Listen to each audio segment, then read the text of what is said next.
Hello students, welcome once again. उम्मीद करता हूं कि आप सारे स्वस्थ होंगे, सारे ठीक होंगे और अपना काम ईमानदारी से कर रहे होंगे। आज मैं लेक्चर नंबर 12 के साथ आपके पास आया हूं। लेक्चर नंबर 12 है ये आपका। और आपको याद हो लेक्चर नंबर जो 11 था मेरा, उसके अंदर हमने 4 मेथड्स किए थे लार्ज डिस्टेंस के। कौन कौन से थे वो? इको मेथड, रडार मेथड, सोनार मेथड और लेजर मेथड। तो इस लेक्चर के अंदर मैं 2 इंपॉर्टेंट मेथड्स आपके पास लेके आया हूं। एक तो है ट्रायंगुलेशन मेथड और दूसरा हम करेंगे पैरेलैक्स मेथड। तो जहाँ तक बात है पैरेलैक्स मेथड की, तो जो पैरेलैक्स मेथड है वो एग्जामिनेशन पॉइंट ऑफ व्यू से बहुत ज़्यादा इंपॉर्टेंट है। लगभग हर साल आपके एग्जाम में आता है, तो उसको आप ज़रूर ध्यान से करें, बहुत ही इंपॉर्टेंट मेथड होगा। उससे पहले भी एक आर्टिकल हम करेंगे ट्रायंगुलेशन मेथड का, ये भी इंपॉर्टेंट है, लेकिन as comparison to parallax method थोड़ा सा कम इंपॉर्टेंट है ये। लेकिन करने सारे पड़ते हैं एग्जाम में, सब कुछ भी आ सकता है एग्जाम के अंदर। तो ट्रायंगुलेशन मेथड से स्टार्टिंग करते हैं लेक्चर नंबर 12 की। तो नोट करें। और ये जो मेथड है आपका, कौन सा कहते हैं इसको, ट्रायंगुलेशन मेथड है, और दूसरा कौन सा है, पैरेलैक्स। ये दोनों मेथड भी आपके इनडायरेक्ट मेथड हैं और लार्ज डिस्टेंस के लिए हैं। ठीक है, तो लार्ज डिस्टेंस के टोटल 6 मेथड आपको करवा देंगे। 4 तो हम करवा चुके हैं और 2 इस लेक्चर में आपके कंप्लीट हो जाएंगे। तो ये हम स्टार्ट कर रहे हैं indirect method for large distance, the method number 5 for all of you, and lecture number 12 for the class 10+1 physics. देखें एक मिनट के लिए। तो ट्रायंगुलेशन मेथड बेटा क्या काम आता है, सुन लीजिए। सबसे पहले क्या है, this method is used to find the height of an accessible object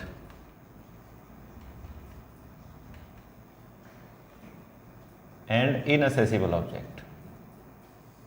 this method is used to find the height of an accessible object and inaccessible object. वो थोड़ा बाद में करेंगे अभी हम।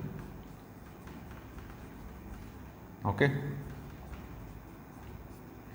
असेसिबल ऑब्जेक्ट्स क्या होते हैं? हुज डिस्टेंसेज आर नोन या whose distances are measured directly, जिसकी डिस्टेंस का हमें पता हो या जिसकी डिस्टेंस हम डायरेक्टली फाइंड आउट कर सकते हो, तो ऐसे ऑब्जेक्ट्स को हम क्या बोलते हैं? असेसिबल ऑब्जेक्ट्स बोलते हैं। Whose distances are known from a particular point या whose which can be measured directly, तो these objects are said to be accessible objects. Okay, inaccessible objects क्या होते हैं बताइए? इसका उल्टा हो जाएगा।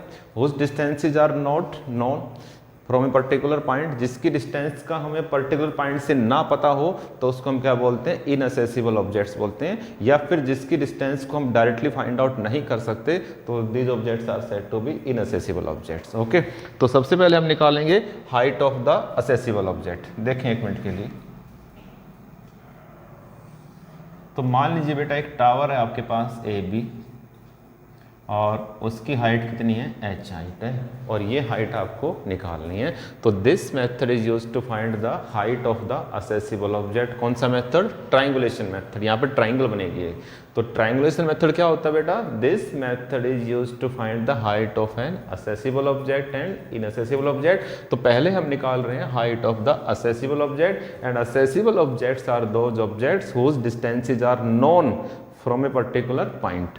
तो मान लीजिए किसी पॉइंट के ऊपर आप खड़े हो, ऑब्जर्वेशन पॉइंट के ऊपर C के ऊपर, और आपको C से लेकर B तक की डिस्टेंस पता है, या फिर डायरेक्टली आप इस डिस्टेंस को मेजर कर सकते हो। अगर इस डिस्टेंस का पता है आपको, या डायरेक्टली इसको फाइंड आउट कर सकते हो, तो ये जो ऑब्जेक्ट है बेटा, ये क्या कहलाएगा? आपका असेसिबल ऑब्जेक्ट कहलाएगा। अब मैं कहता हूँ कि इस बिल्डिंग की डिस्टेंस का मेरे को पता है, मेरे को पता है कि यहाँ से ये जो बिल्डिंग है वो आपके, ये लगा लो कि आपके पास 100 मीटर की दूरी पर है।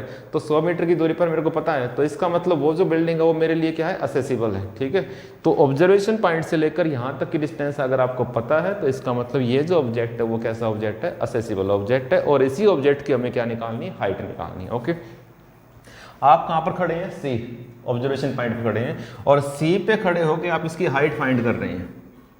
C पे खड़े होकर आप इसकी हाइट फाइंड कर रहे हैं, तो यहाँ पर एंगल बनेगा ही बनेगा। यानी कि आप इस पॉइंट पे खड़े होकर A को ऑब्जर्व कर रहे हैं, उसकी हाइट का जो लास्ट पॉइंट है उसको ऑब्जर्व कर रहे हैं। अब मैं सामने को बिल्डिंग उसको देख रहा हूँ, तो इस सरफेस के और इस सरफेस के बीच में क्या बनेगा? एंगल। और इस एंगल को हम फाइंड आउट करते हैं, एक इंस्ट्रूमेंट होता है सेक्सटेंट। सेक्सटेंट एक इंस्ट्रूमेंट होता है जिसके कॉरस्पॉन्डिंग जैसे डी होती है ज्योमेट्री के अंदर, तो उसी तरह से एक सेक्सटेंट इंस्ट्रूमेंट होता है। तो इस इंस्ट्रूमेंट से हम क्या कर सकते हैं, इस एंगल को फाइंड आउट कर सकते हैं कितने एंगल से इंक्लाइंड है, तो वो हम डी से भी निकाल सकते हैं और सेक्सटेंट से भी निकाल सकते हैं। ओके, और ज़्यादा जानकारी चाहिए आपको तो नेट पे इसको सर्च कर सकते हैं आप, इसके बारे में पता लग जाएगा कि कैसे एंगल को फाइंड आउट करते हैं with the help of sextant. अब देखें एक मिनट के लिए, एंगल है ये डिस्टेंस का पता है, हाइट निकालनी है। तो जो पैरामीटर बेटा आपको निकालना हो उसको ऊपर रखें, ए बी आपको निकालना हो उसको ऊपर रखें, किसका पता है, बी सी का। ए बी को ऊपर रखें, बी सी को नीचे रखें। जो पैरामीटर निकालना होता है उसको हम ऊपर रखते हैं, जिसके बारे में पता है उसको नीचे रखते हैं। तो A B by B C बताइए क्या आएगा, परपेंडिकुलर, और ये क्या होता है, हिपोटेन्यूज, ये क्या होता है, बेस होता है। तो एंगल के सामने होता है परपेंडिकुलर, तो A B by B C perpendicular by base क्या होगा बताइए आप, क्या होगा, टेंजेंट थीटा। ओके, और ए बी निकालना हाइट आपको बस, तो ए बी क्या आ जाएगा बताएं आप, बी सी टेंजेंट थीटा। और बेटा ए बी क्या है, एच, तो एच इज इक्वल टू क्या आ जाएगा, एक्स टेंजेंट थीटा आ जाएगा। तो यहाँ से हम क्या निकाल लेंगे, हाइट निकाल लेंगे। तो height of the accessible object आ जाएगी। तो सिंपल टॉपिक था आपके पास। तो पहला मेथड है आज का, एक्चुअल में 5th मेथड है ये, लेकिन आज का जो लेक्चर 12 है उसका पहला मेथड था, ट्रायंगुलेशन मेथड का पहला पार्ट है ये। This method is use to find the height of the accessible and inaccessible. Accessible हम कर चुके हैं, यहाँ से हम हाइट निकाल चुके हैं। अब देखें कि बहुत ही इंपॉर्टेंट है कि इनअसेसिबल ऑब्जेक्ट्स की हाइट कैसे निकालेंगे। देखें इधर, इनअसेसिबल ऑब्जेक्ट्स कौन से होते हैं, whose distances are not known from a particular point, जिसकी डिस्टेंस का किसी पर्टिकुलर पॉइंट से हमें ना पता हो, तो वो क्या होते हैं, आपके इनअसेसिबल ऑब्जेक्ट्स होते हैं।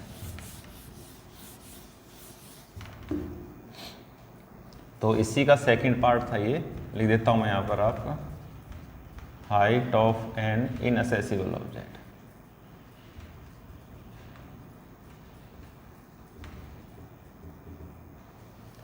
मान लीजिए बहुत दूर कोई हिल है, ठीक है, बहुत दूर कोई पहाड़ी है, डिस्टेंस का आपको पता नहीं है, और आप वो चाह रहे हो कि मैं इस पॉइंट पे खड़ा होकर, यानी कि ऑब्जर्वेशन पॉइंट पे खड़ा होकर इसकी डिस्टेंस को निकाल दूं, तो कैसे आप निकाल पाएंगे। देखें एक मिनट के लिए, ये भाई ए बी कोई मान लीजिए हिल है कोई, या कोई टावर है मान लीजिए, इसकी हाइट आपको निकालनी है एच।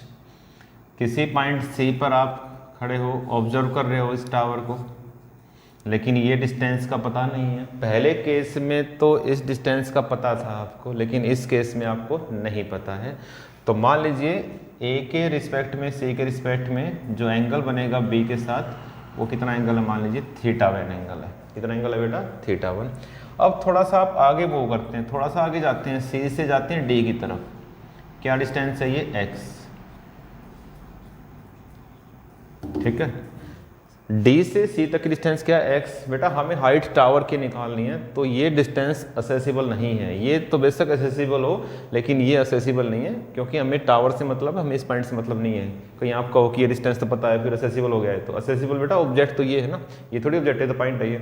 तो सी तक, सी पे खड़े होकर आप इस चीज़ को ऑब्जर्व कर रहे हो, तो सी के रिस्पेक्ट में कितना एंगल है, θ1। अब आपने क्या किया कि डिस्टेंस फाइंड आउट करने के लिए, यानी कि हाइट फाइंड आउट करने के लिए थोड़ा सा आप आगे गए, थोड़ा सा आपने जो ऑब्जर्वेशन पॉइंट है अपना चेंज किया, सी से डी की तरफ आए, क्या डिस्टेंस है, एक्स, ये आपने फाइंड आउट कर ली, ठीक है, डायरेक्टली। तो सी से डी क्या डिस्टेंस है, एक्स। यहाँ पे खड़े होके फिर आपने इस हाइट को ऑब्जर्व किया, तो मान लीजिए अब की बार जो एंगल बनेगा वो कितना एंगल बनेगा, θ2 एंगल बनेगा। कितना एंगल बना, θ2। अब नीचे जो डिस्टेंस, ध्यान दें, नीचे जो डिस्टेंस है टोटल वो dB है। ओके बेटा, नीचे जो टोटल डिस्टेंस है वो कितनी है, dB, और dB किसके बराबर है, DC प्लस CB। नीचे जो टोटल डिस्टेंस है बेटा वो dB है, और dB किसके बराबर है, DC प्लस CB।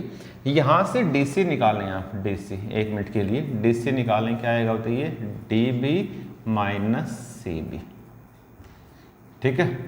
तो किसी न किसी तरीके से अगर आप dB में से CB को सब्ट्रैक्ट कर पाए, बताएंगे आपको। किसी न किसी एडजस्टमेंट से, किसी न किसी तरीके से अगर आप डीबी में से सीबी को सब्ट्रैक्ट कर पाए तो आपके पास क्या आ जाएगी, एक्स आ जाएगी। फिर आप आसानी से क्या निकाल पाओगे, हाइट निकाल पाओगे। तो सबसे पहले मैं निकालता हूँ टेंजेंट थीटा 1। जैसे लास्ट में हमने निकाला था टेंजेंट, तो यहाँ भी निकालता हूँ मैं। तो व्हाट इज टेंजेंट थीटा 1? ध्यान से बताएं मेरे को कि टेंजेंट थीटा 1 क्या होगा, perpendicular by base A B by B C. हमें तो BC चाहिए, लेकिन BC हमें तो DB में से CB सब्ट्रैक्ट करना है। CB का मतलब BC, एक ही बात है, CB हो या BC हो एक ही बात है। तो DB में से CB सब्ट्रैक्ट करना है, ठीक है, क्लियर है। तो हम CB को ऊपर लेके आएंगे, यानी कि इसका कन्वर्स करेंगे, इसका इनवर्स करेंगे, उल्टा करेंगे इसका, तो कोटेंजेंट हो जाएगा। तो टेंजेंट थीटा का जो हम रिवर्स करेंगे, कन्वर्स करेंगे, तो वो क्या होगा, कोटेंजेंट थीटा 1, तो वो क्या हो जाएगा बताइए, BC बाई क्या हो जाएगा, AB हो जाएगा। अब हम निकालेंगे सिमिलरली टेंजेंट थीटा 2। ये क्या होगा, राइट एंगल ट्रायंगल के फॉर्मूले रखा है हमने, परपेंडिकुलर बाई बेस, यानी कि क्या होगा, AB बाई क्या होगा, DB। AB बाई क्या होगा, DB। लेकिन हम इसका उल्टा करेंगे, कोटेंजेंट ऑफ थीटा 2 क्या होगा बताइए, DB बाई क्या होगा, AB। रिवर्स क्यों किया गया है, क्योंकि हमें सब्ट्रैक्ट करना है DB में से BC। अगर DB में से BC सब्ट्रैक्ट करना है, ठीक है, तो ध्यान दीजिए कि कोटेंजेंट ऑफ थीटा 2 में से कोटेंजेंट ऑफ थीटा 1 सब्ट्रैक्ट करेंगे। समझ में आ गया बात। अब तो पहले हमने क्या निकाला, टेंजेंट थीटा 1, उसका रिवर्स किया तो कोटेंजेंट थीटा 1। फिर हमने निकाला टेंजेंट थीटा 2, उसका रिवर्स किया तो कोटेंजेंट थीटा 2 आ गया, ठीक है। अब DB में से BC सब्ट्रैक्ट करना है, DB में से BC सब्ट्रैक्ट करना है, तो सीधी सी बात है कि कोटेंजेंट ऑफ थीटा 2 में से कोटेंजेंट ऑफ थीटा 1 सब्ट्रैक्ट करें सब्ट्रैक्ट आप। तो कोटेंजेंट ऑफ थीटा 2 में से कोटेंजेंट ऑफ थीटा 1 सब्ट्रैक्ट करें तो क्या आएगा बताएं आप, DB बाई AB माइनस बोलें BC बाई AB। ठीक है बेटा, कितना एलसीएम आ जाएगा, AB। ऊपर क्या बचेगा बताएं आप, DB माइनस BC, यहाँ पर वही रहेगा, cotangent of theta 2 minus cotangent of theta 1। कर लेंगे यहाँ तक। जहाँ पे दिक्कत आए वीडियो को रिवर्स करें, आप दोबारा देखें, इंपॉर्टेंट पॉइंट आप नोट करते रहें।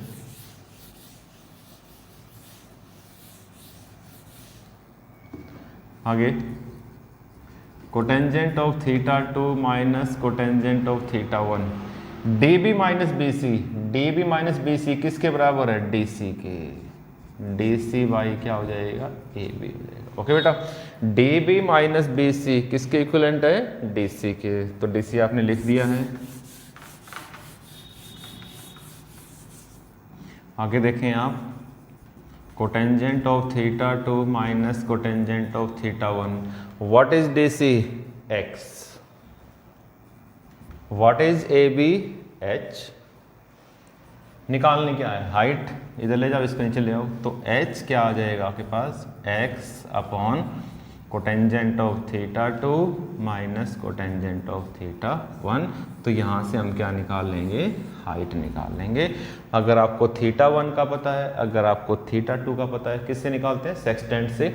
थीटा 1 का पता है, थीटा 2 का पता है, एक्स का पता है, एक्स का पता था आपको, तो हम क्या निकाल सकते हैं, हाइट निकाल सकते हैं। तो किसी भी पर्टिकुलर पॉइंट पे खड़े होके, ऑब्जर्वेशन पॉइंट के ऊपर खड़े होके, हम असेसिबल हाइट के ऑब्जेक्ट हों या इनअसेसिबल हाइट के ऑब्जेक्ट हों, हम उनकी हाइट निकाल सकते हैं, ठीक है, एच निकाल सकते हैं हम। तो पहला मेथड था इस लेक्चर का ट्रायंगुलेशन मेथड, क्या था, this method is used to find the height of an accessible object और inaccessible object. Accessible objects are those object whose distances are known from a particular point and inaccessible objects are those objects whose distances are not known from a particular point। तो उसको हम क्या बोलते हैं, आपका क्या बोलते हैं, ट्रायंगुलेशन मेथड बोलते हैं। और इसकी दो टाइप आपको समझ में आ गई होगी। तो ये था आपका फर्स्ट मेथड। कौन सा मेथड था ये, ट्रायंगुलेशन मेथड। और जल्दी ही 1-2 सेकंड का ब्रेक लेता हूँ, उसके बाद हम करेंगे second method, that is parallax method.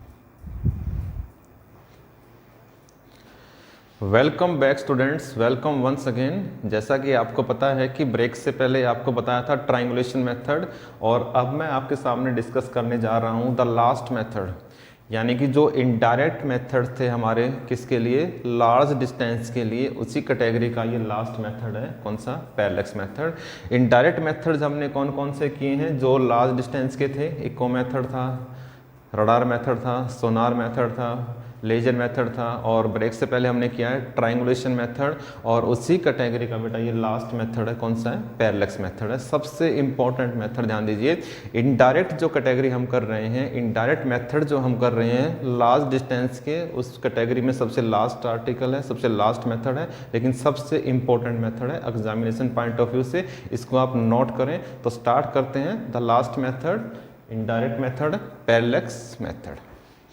कुछ बेसिक्स हैं बेटा, इसको करने से पहले कुछ बेसिक्स हैं जो आपको समझने बहुत ज़रूरी हैं।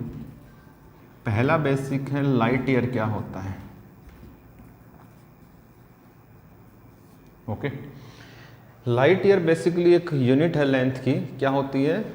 It is the distance travelled by the light in 1 year. Okay, ये एक लेंथ की यूनिट होती है बेटा। कौन सी? लाइट ईयर, जो कि यहाँ पर यूज होगी आपकी। तो what is light year? It is the distance travelled by the light in 1 year, और इसकी जो न्यूमेरिकल वैल्यू होती है वो होती है 9.46 इंटू 10 की पावर 15 मीटर। ओके बेटा, ये इसकी न्यूमेरिकल वैल्यू होती है 9.46 इंटू 10 की पावर 15 मीटर। क्या बोलते हैं इसको? लाइट ईयर बोलते हैं। The distance travelled by the light in 1 year. Second बेटा जो आपको याद रखनी है वो है एस्ट्रोनॉमिकल यूनिट। क्या होती है? Astronomical unit, the average distance between the centre of earth and the centre of sun. Earth के सेंटर से लेकर सन के सेंटर तक की जो एवरेज डिस्टेंस होती है उसको बोलते हैं एस्ट्रोनॉमिकल यूनिट, और एस्ट्रोनॉमिकल यूनिट की वैल्यू होती है 1.5 इंटू 10 की पावर 11 मीटर। ध्यान रखिए आप, अर्थ से लेकर सन तक की जो एवरेज डिस्टेंस होती है उसको हम क्या बोलते हैं? एस्ट्रोनॉमिकल यूनिट बोलते हैं। तो ये दो चीज़ें हैं जो आपको याद रखनी पड़ेगी इस टॉपिक को करने से पहले। तो सबसे पहले क्या है? Light year, the distance travelled by the light in 1 year, और इसकी वैल्यू लगभग कितनी होती है? 10 की पावर 15 मीटर होती है। 9.46 इंटू 10 की पावर 15 मीटर। और दूसरी एस्ट्रोनॉमिकल यूनिट AU क्या होती है? The average distance from the centre of earth to the centre of sun, और इसकी वैल्यू होती है 1.5 इंटू 10 की पावर 11 मीटर। ठीक है, तो स्टार्ट करते हैं पैरेलैक्स मेथड से। सबसे पहले बताऊंगा कि पैरेलैक्स होता क्या है। मेथड का यूज बाद में है, पहले समझिए कि पैरेलैक्स होता क्या है। What is parallax?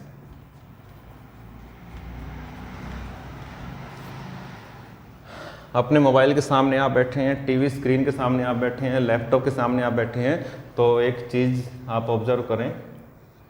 मैंने ये एक लाइन ड्रॉ की है, ठीक है, लाइन ड्रॉ की है मैंने ये। आप एक पेन रखिए अपने हाथ में और पेन को बिल्कुल एग्जैक्ट मैच आउट करवाइए इस लाइन से AB से।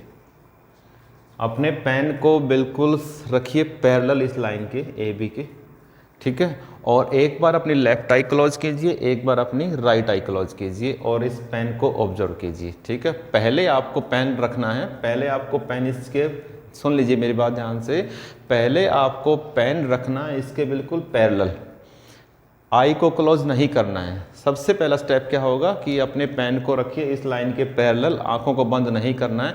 उसके बाद एक बार लेफ्ट आई क्लोज करें और एक बार राइट आई क्लोज करें और ऑब्जर्व करें। क्या ऑब्जर्व करोगे आप कि जब हम एक ऑब्जेक्ट को दो अलग अलग पोजीशन से देखते हैं तो इसकी पोजीशन क्या मिलती है? चेंज मिलती है, और इसी चेंज को हम क्या बोलते हैं? पैरेलैक्स बोलते हैं। क्या बोलते हैं इसको? पैरेलैक्स। तो what is parallax? It is the name given to the change in the position of the object. ध्यान दीजिए जो मैं कह रहा हूं, it is the name given to the change in the position of the object when the object is seen from two different position।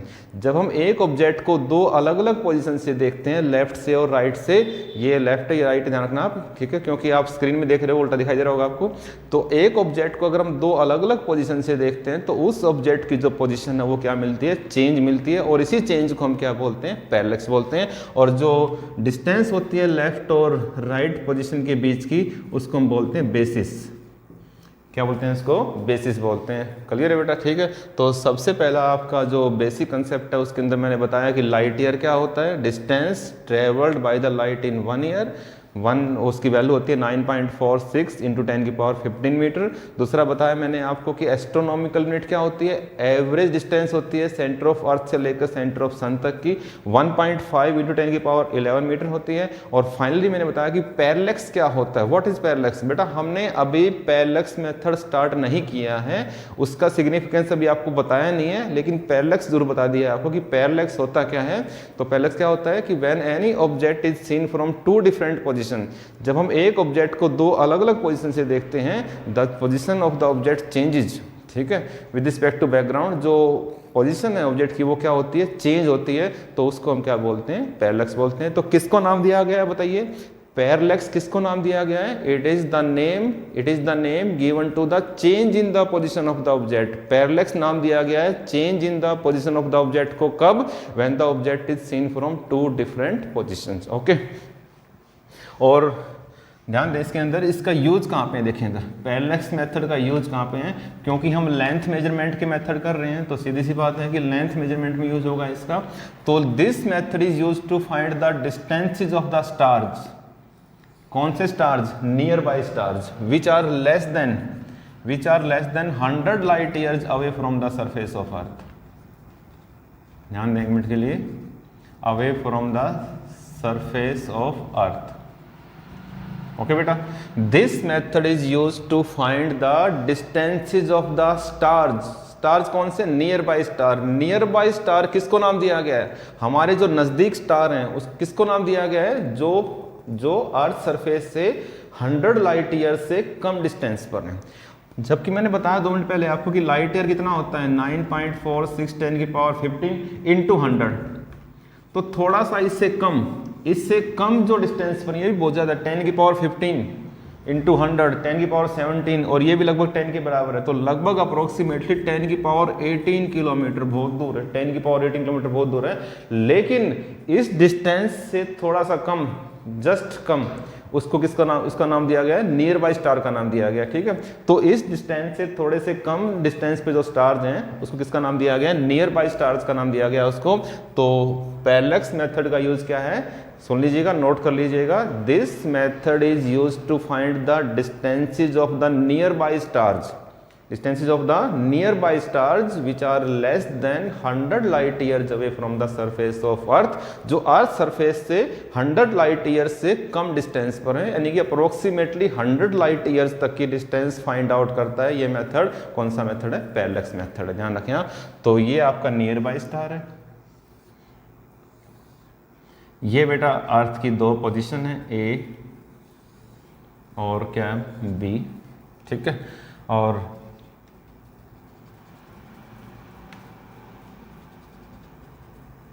आपको पता है कि जो अर्थ है वो क्या करती है? रोटेट करती है, किसके अराउंड? सन के अराउंड।